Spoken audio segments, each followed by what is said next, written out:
وحتى رح تنتقم منا جميعا. المهمة أنا اخترتك إلها. تروحي بتروحي وما رح أخذلك نسيت.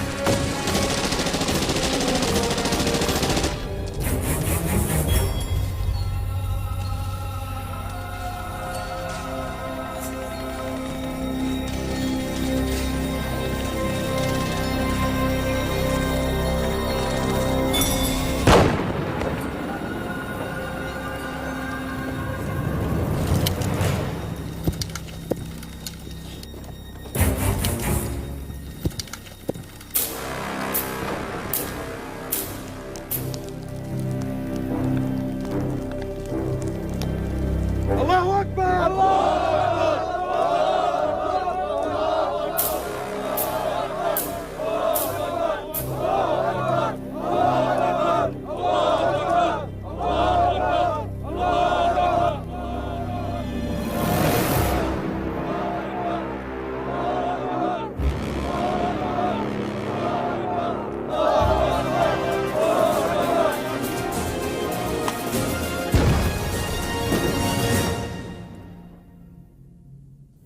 لقد قدم جنود الجيش العربي السوري أرواحهم دون لحظة تردد من أجل تراب الجنوب الذي كان على موعد مع نصر عظيم. إذ استمرت وحدات الجيش السوري بالتقدم واستعادت السيطرة على كامل درعا، ووصلت إلى الحدود الأردنية وأعادت فتح معبر نصيب مع الأردن. ألقت الجماعات المسلحة سلاحها واستسلمت لإرادة الجيش السوري الذي استعاد كامل المناطق التي دخلها الإرهاب والتي توجت بطرد إرهابيي تنظيم الدولة الإسلامية من منطقة حوض اليرموك بعد معارك عنيفة أدت إلى مقتل وإصابة المئات من إرهابيي التنظيم. وكان الإنجاز الاستراتيجي باستعادة السيطرة على تل الحارة. وفي شهر آب عام 2018 كان الجنوب السوري خالياً من الإرهاب باستثناء بادية السويداء.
دافارلو يؤمن.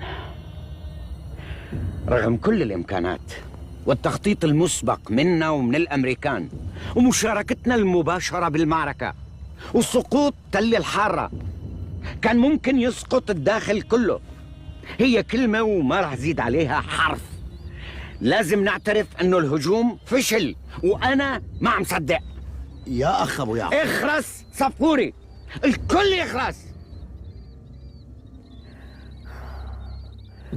الخطر الحقيقي على وجود إسرائيل من الشمال. الشمال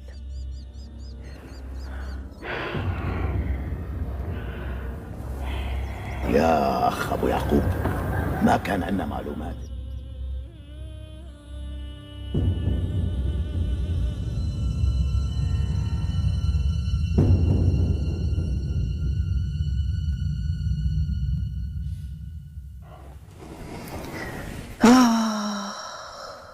شايف يا مطيع شو عملت بأبوك؟ كيف بدك تواجه رب العالمين بعد ما كسر ظهره؟ شو بدي أحكي؟ ليش هيك سويت فينا؟ ليش هيك سويت فينا يا ابني؟ الله يهديك. يا مطيع، هي ما هي ساعة ندب، هي ساعة مكاشفة، ساعة الحقيقة. أنا رايح لعند رب العالمين، بس بقيان عندكن حكيم. صدقيني يا مطيع، حكيم رجال وبيسوى تقله مجوهرات وذهب. سلامتك بابا، والله أنا ما بقدر أتحمل فراقك. وكل الله أبو مطيع، وكل الله شبنا مرقت علينا أزمات كتير، وإن شاء الله هي أزمة وبتمرق. أنا ما بعتبر مطيع ابني، يمكن فشلت بتربيته، بس هو راح على الطريق الخطأ، ويمكن رب العالمين عم عاقبني على هالذنب. بس أنا طمعان برحمتك يا رب العالمين. يا رب غفرانك يا رب.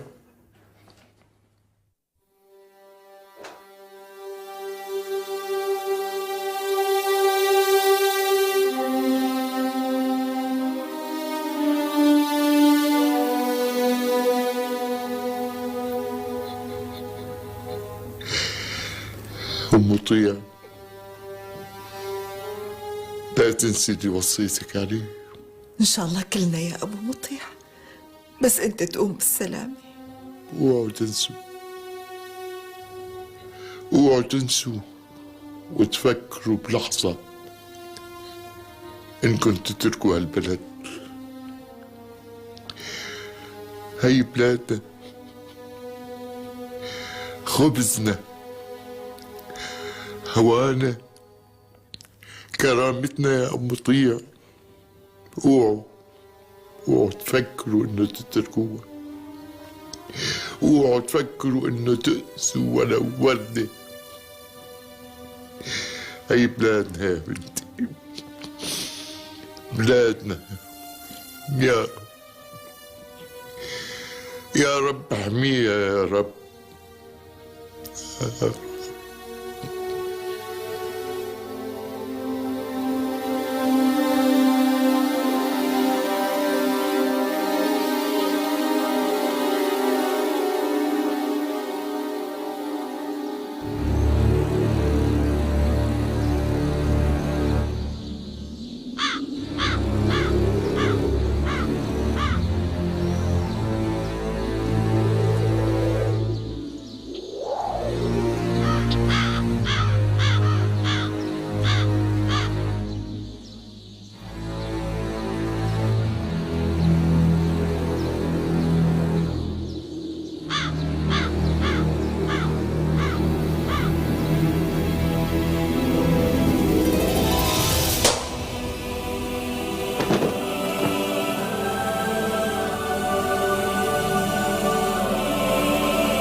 الله يرضى عليك يا أمي، الله يرضى عليك. ديروا بالكم على حالكم ماما.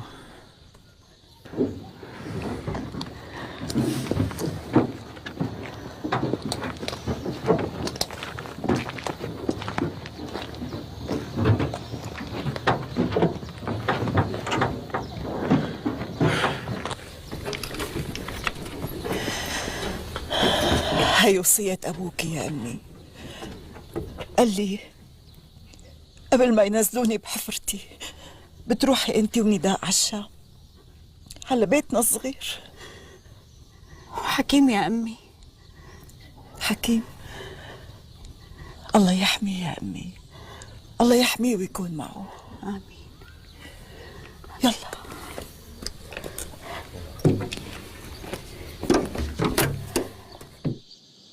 أخي مروان ديروا بالكم، الهدف القادم تل قرين، الهجوم القادم على مثلث الموت. المعلومات المفصلة صارت عندك على الواتس.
لطالما أشدنا بالموقع الاستراتيجي الذي تتمتع به سوريا، ولكن من منا كان يظن أن هذا الموقع سيكون نقطة تحول فارقة في التاريخ السوري؟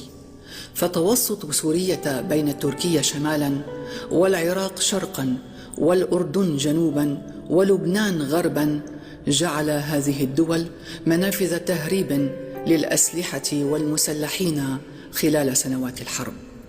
فالخط الحدودي بين سوريا وتركيا تحول في الحرب إلى الممر الأول عالميا لتهريب السلاح. والحدود المفتوحة مع الأردن والاحتلال الإسرائيلي دفعت التنظيمات الإرهابية لتهريب كميات كبيرة من السلاح والمسلحين. واستغلت العديد من الدول الوضع الأمني المتزعزع في العراق لتهريب السلاح بمختلف أنواعه إلى سوريا. أما الحدود مع لبنان فللتهريب عبرها قصص وحكايات لا تنتهي.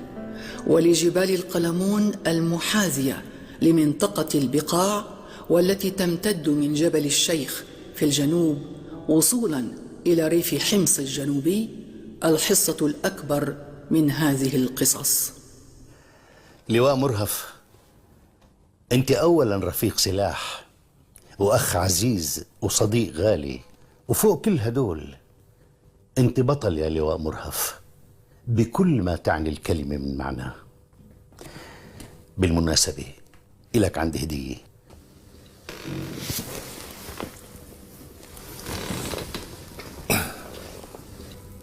بدي سلامتك سيدي وتضل بخير.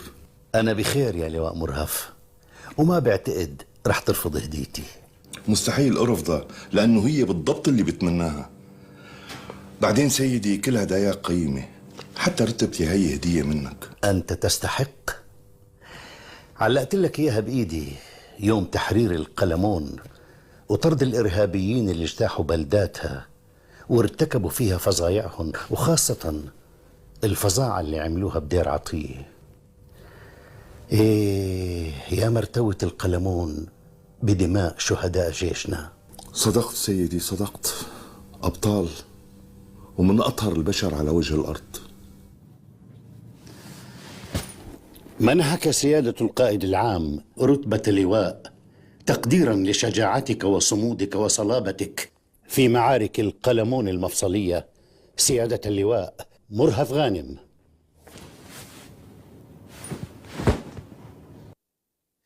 وقفت وما في الموت شك لواقف، كأنك في جفن الردى وهو نائم، تمر بك الأبطال كالما هزيمة، ووجهك وضاح وثغرك باسم. أكيد ما رح ترفض هديتي. أكيد ما رح أرفضها سيدي، فكيف إذا كانت لأكثر شعراء العرب شهرة وأحب لقلبي المتنبي مالئ الدنيا وشاغل الناس. صحيح أبو الطيب ادعى النبوة. أعوذ بالله سيدي، هي فرية افتراه عليه خصومه من بني بويه لحتى يشوه بشخصيته الفزة اللي كان لها تأثير كتير كبير بين الناس. لواء مرهف، أنا كنت ملازم بحرب تشرين، كانت فصيلتي غرب سعسع. خضنا معركة ضارية جدا جدا، وأوقفنا قوات العدو الصهيوني بذات النقطة. كان في بيت صغير للعمة أمونة، كان عندها دكان نشتري منه لبن وحليب وزبدة، يعني بتعرف العسكر. علبة سردين، متة، سكر، شاي، وهكذا. المهم كان عندها صبية حلوة اسمها رملة، ما بنساها بعمري. وأنا يا غافل إلك الله، لكن كان في نظرات. بس نظرات سيدي يعني؟ نعم لواء مرهف يا صديقي، نظرات فقط. بتعرف قديش في قيمة لاحترام التقاليد والعادات الاجتماعية وخاصة للضباط، لكن سمارها وعيونها السود وشعرها ما بنكر، يعني أرق على أرق ومثلي يا أرق. بغض النظر عن القدم العسكري، أنت صديقي، وما بنسى أبدا المعيتك بمعارك القلمون اللي استحقيت عليها هي الرتبة اللي على كتفك. سيدي أنا ما عملت غير واجبي، والله يسامحني إذا قصرت. القلمون، وهل ينسى القلمون؟ هل ينسى ما جرى في القلمون؟ البطولات التي حصلت في القلمون ستبقى منقوشة على صخوره أبد الدهر. تتذكر يا لواء مرهف لما زرتكم بالفوج؟ بتذكر سيدي. انت يومها نبهتني لموضوع بغاية الخطورة، موضوع التهريب والحركة اللافتة بال2010 أوائل 2011. يومها قلت لي سيدي التهريب اتحول لحركة لا تتوقف. كانت الأحداث بلشت تظاهرات، اغتيالات، لكن القلمون الغربي كان هادي إلى درجة كبيرة حتى فوجئنا. القلمون الغربي سيدي دفع من الخارج. تتذكر؟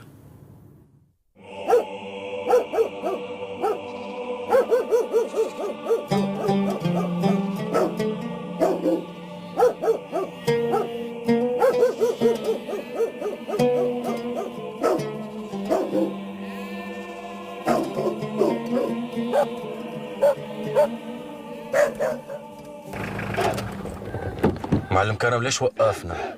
معلش خليهم يمروا. طب يا معلم كرم هالطريق مش لإلنا، بدهم يدربوا عساكرهم يدربوهم جوا السكنات، يعني ايش معنى على الطريق؟ أب محمود قلت خليهم يمروا لأنه لسه ما اجى وقتهم. بعدين اللي بده يشتغل مع كرم بده يشتغل من تم ساكت من دون ما يلعب ويناقش كتير. مفهوم؟ مفهوم.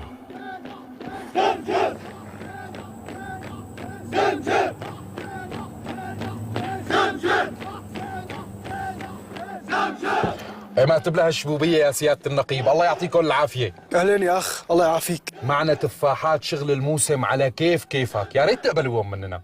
موسم خير ان شاء الله. من صمصيم القلب وحياتك. اكيد اكيد. الله معكم. الله يحميكم والله يفرج يا رب. يسر ابو محمود.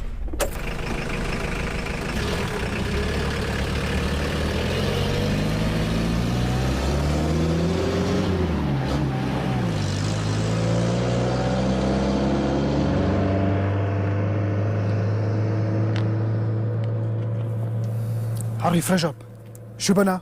على شوي كنت رح تنزل الشباب من السيارة، عم يقول لك تفاح يعني موسم قلموني، لا أكثر ولا أقل. سيدي، والتهريب كمان موسم قلموني. رجب، أهل القلمون طيبين وكرمة، وما في منطقة حدودية بالعالم وما فيها تهريب، وهذا أمر مقدر وما منه مهرب مثل ما بيقول المثل يا رجب. صح ولا لا؟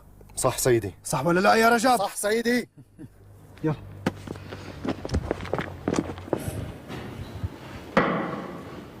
هاي أطيب كاسة شاي لأطيب معلم كارم.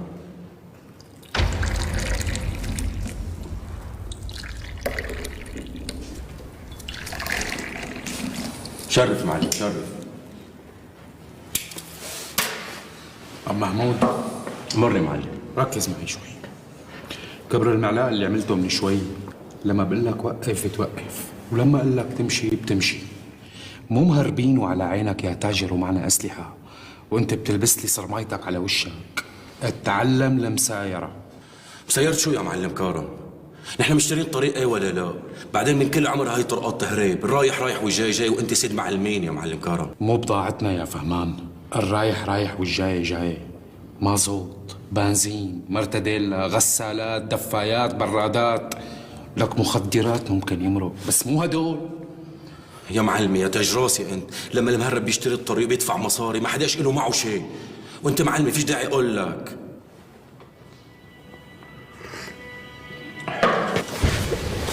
اسمعوا، لا انا هي التناحة ما بتشتغل معي.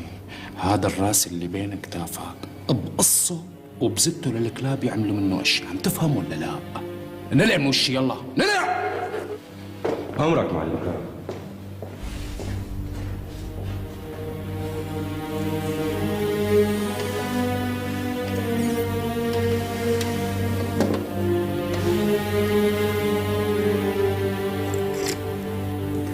بصراحة يا عميد مرهف، ظاهرة التهريب صارت واضحة وتقريبا شبه علنية. يعني مو بس سيارة جيمس دبل كابين، صارت القصة فيها شاحنات وترولات كمان. كل الحكي هاد على عينك يا تاجر. سيدي مثل ما بتعرف نحن ما لنا علاقة، هي مهمة حرس الحدود والجمارك. أحيانا بيمروا من صوب معسكراتنا ونحن بنعرف إنهم مهربين، بس ما بنتعاطى معهم.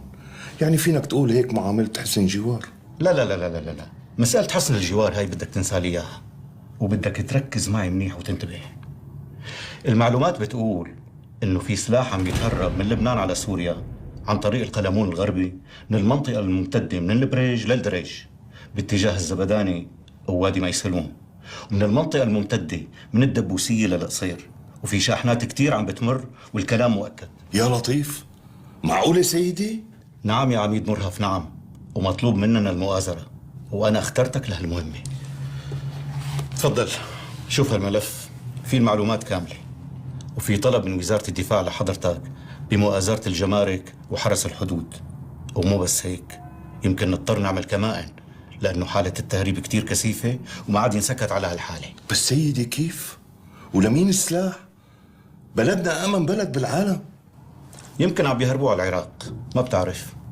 سيدي مبروك الترفيه، وعقبال ما نبارك لك بالعرس. الله يبارك بعمرك أخي صلاح. بغض النظر عن وضعنا العسكري، ولكني سعيد جدا بمعرفتك وبصداقتك، وإن شاء الله هيك على طول يا رب. إن شاء الله أخوي على طول الدهر سيدي النقيب.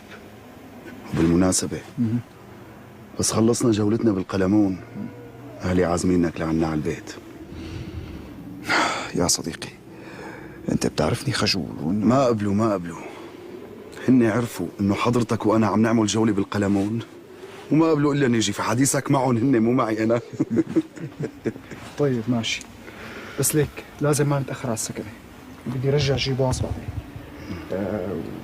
يعني ما حنين نروح لحالنا. الكل سيدي، الكل معزومين. منخلص الجولة ومنرجع الجيبواز على الفوج وهن ناطرينا، وبنطلع مع أخي أحمد وهو بيوصلنا. كفو يا أخي صلاح، والله كفو.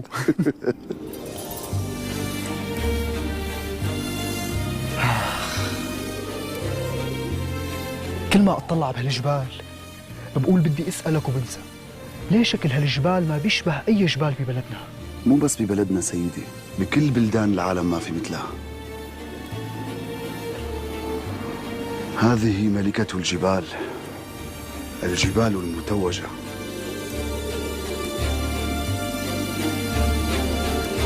يا سيدي كنا لا تكفي لا تكفي، كلياتنا ضيوف وكلياتنا أخوة.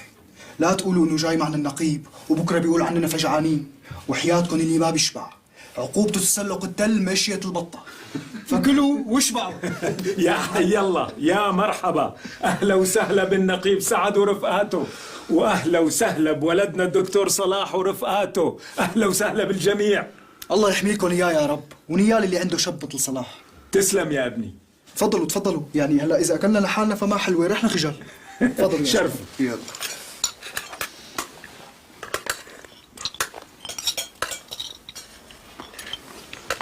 ايه صلاح، ما قلت لي شو بيشتغلوا الشباب؟ أحمد أخي ما كمل دراسته. ايه بس بشتغل بستان الكرز مع العيلة. ومصعب ابن عمي تقريبا ما بيشتغل شيء. بالقلمون؟ غريب، بعمري ما سمعت انه فيها شاب عاطل على العمل. طيب يا سيدي مثل ما بدك، هاي مصعب هو بيخبرك شو بيشتغل. بشتغل مهرب سيادة النقيب.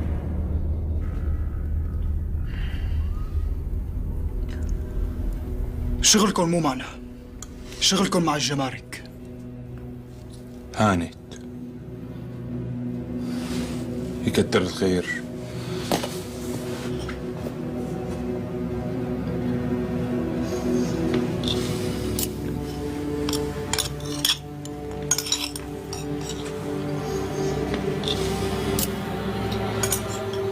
أدى تدهور الأوضاع في المنطقة إلى ازدياد نسبة الفقر والبطالة بين السكان، مما دفع إلى الاعتماد المتزايد على التهريب من لبنان وإليها. وبعد أن تمكن الجيش السوري من تحرير القصير وحصار الغوطة، أصبحت جبال القلمون البوابة الوحيدة لإمداد المسلحين في حمص وريف دمشق بالسلاح والمساعدات القادمة من بلدة عرسال في لبنان. وهذا الأمر شجع فصائل عدة مثل لواء الإسلام وحركة أحرار الشام وجبهة النصرة وتنظيم داعش على الانتقال إليها والانتشار في مدنها. من لها يا مقدم خالد؟ اللي بتشوفه سيدي. طيب رشح لي اللي بتشوفه مناسب. والله سيدي إذا كان الموضوع عائد إلي أنا برشح النقيب سعد التاجر وهو يختار مجموعته. ما هذا مجموعته اللي طلعت الأولى بالرمي؟ مزبوط سيدي، بكل الأسلحة الخفيفة والقناصات. تفضل يا ابني، ترى هي هدية العرس. صلاح قال رح تصير مثلنا. والله لي الشرف كون مثلكم عمي أبو صلاح. أنا قصدت إنك كنت ملك زمانك وهلأ رح تصير مثلك مثل الرعية، ترى ذنبك على جنبك. ترى يا ابني أبو صلاح قال ما تهنيت غير لما تجوزت، لا تصدقوا. يلا بالإذن بخاطركم. الله معكم.